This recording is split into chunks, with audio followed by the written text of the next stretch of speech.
On men's button-up shirts, the buttons are usually on the right, which means that the buttonholes are usually on the left. So I'm going to be taking a piece of fusible interfacing that's the same width as this area right here, which is about 1.5 inches.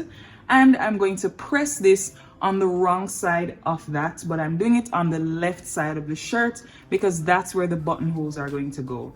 And the reason why I'm doing this is to create extra reinforcement so that the buttonholes can have a steady foundation. This would be my left side and this would be my right side. So I'm just gonna turn this one over and put this on top of it, then press it down.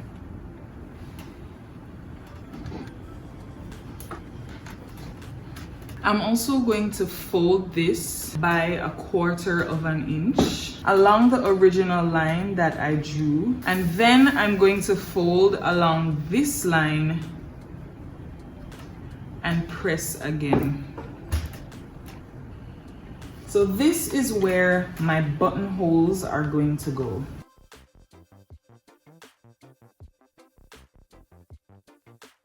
I'm going to sew the front pieces of my shirt by stitching along the edge here as well as this part to make my stitches fall on top of this fold right here. So I'm essentially stitching my lines 1 inch apart from each other.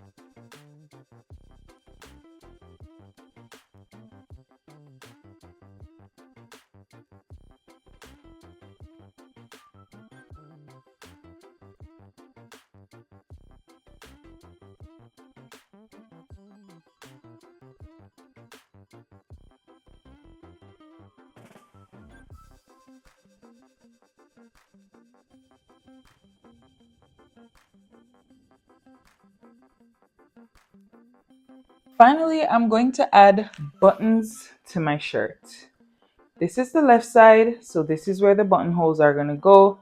And this is the right side, so this is where the buttons are going to go.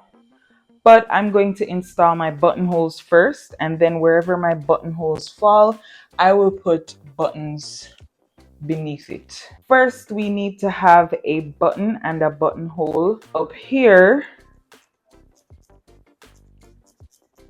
That way the collar can be closed. I'm going to put another one about 2 inches below it.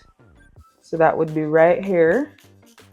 And I'm using my tailor's chalk to just draw the spot that I want my buttons to go in.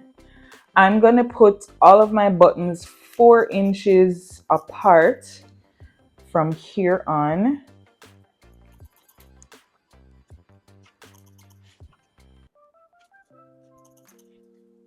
And this will be the last button.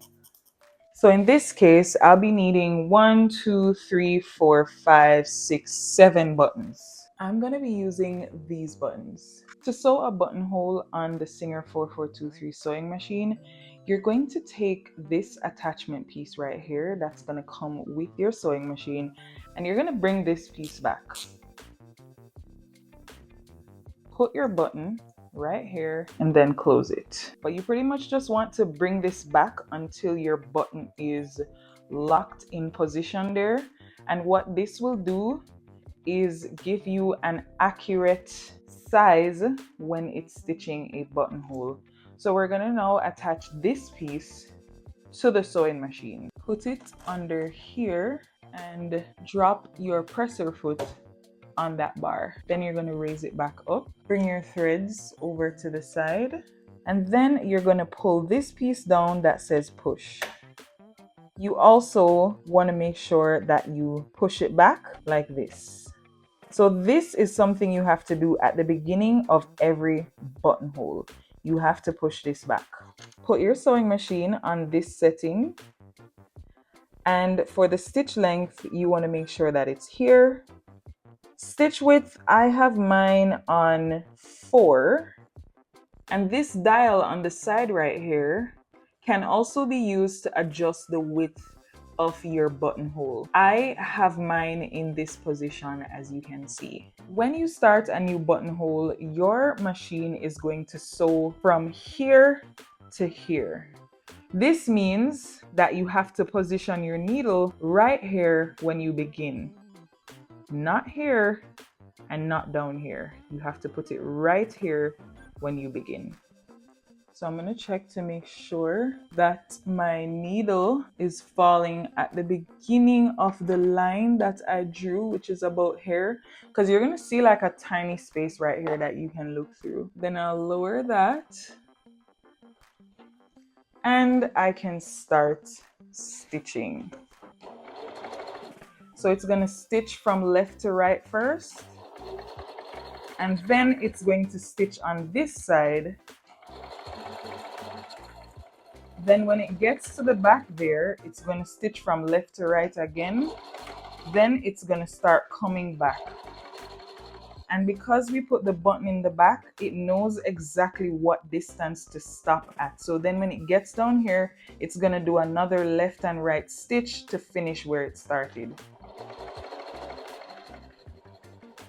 And now it's doing that, and I can actually take my fabric out. That right there is a freshly stitched buttonhole. Sometimes these stitches will be a little bit loose, and if you want them to be closer, all you have to do is to just apply a little pressure to your fabric so that it doesn't stitch with so many spaces.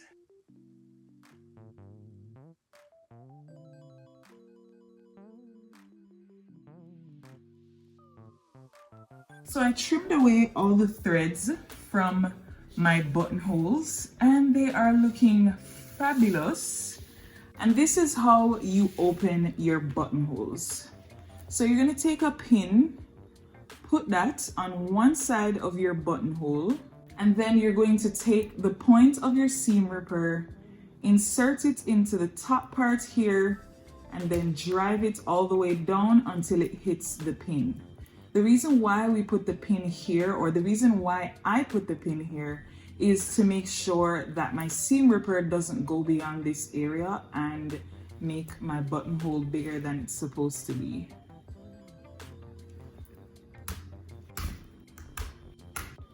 And then for the final buttonhole, which is up here, let's do the same thing.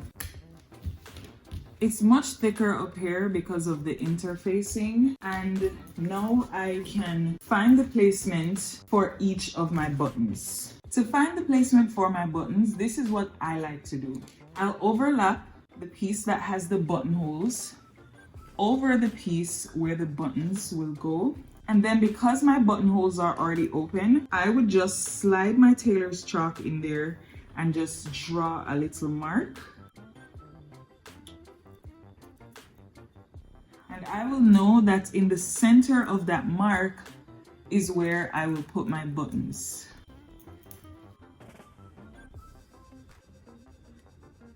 So I have a few options for adding these buttons. I could use needle and thread to just stitch them in, or I could use my sewing machine. And I think I'm going to use my sewing machine because the sewing machine tends to give a much sturdier stitch. And I also would love to show you guys how to install a button using your sewing machine. So this is a button sewing foot, and it has this rubber piece right here that will hold on to this part of your sewing machine, and it has this anchor right here that will prevent it from moving, because when you're sewing a button you don't want your needle to move from back to front, you only want it to move from side to side. So in order to insert it, you're going to be putting this metal bar right here underneath the curved hook on your sewing machine. So you're going to slide it in, make sure that they are in alignment, and then you bring the presser foot lever down and press this button that's at the back. If it doesn't click in, you just bring it forward, press the button at the back, and it will click. Raise your presser foot and bring your threads underneath. Now I'm going to put my fabric underneath my presser foot along with my button. And I'm going to put this button in the middle of the mark that I created through the buttonhole. This button has 4 holes. So the aim is to have your needle go from one hole to the next in the first row, and then you move on to the second row and go from one hole to the next in the same way. So you will have to adjust your sewing machine settings to be able to do this. You want to put your sewing machine on a zigzag stitch, and then you want to have your stitch length on 0. As for the stitch width, that will depend on the amount of space that's between each buttonhole. So you're going to just put your button right in the center of that rubber piece right there, and you're going to lower your needle. So since my needle is on the right hand side, I'm going to lower it into the hole that's on the right. Then I'm going to move it towards myself to see if it falls into the second hole. And it's not falling into the second hole, it's actually going to the center. So I'm going to move my stitch width dial until it's falling on top of the second hole. So I'm currently using a stitch width of 4, and now it's going from one hole to the next. And I like to use just my hand wheel for this initial step, because if you jam your needle on the button, it can break your needle. So now I can use the foot pedal to go from side to side. So as you can see, my needle is not going back and front, it's going side to side, and that's because I have my sewing machine on stitch length 0. So once I am done with those 2 holes, I will just bring my fabric back so that my needle will fall into the next set of holes. And then I'll go again with the hand wheel to just make sure that it falls in there flawlessly, and then I'll use my foot pedal.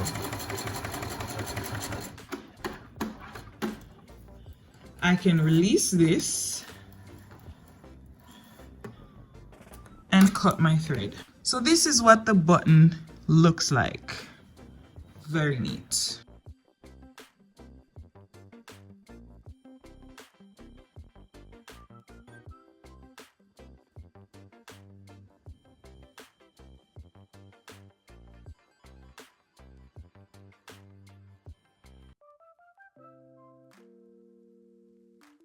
To finish up my buttons, I like to tie knots with the threads that are at the back. So I'll just grab them and tie a knot 3 times. And then I will cut this thread. At the front, I don't tie a knot, I just cut the threads.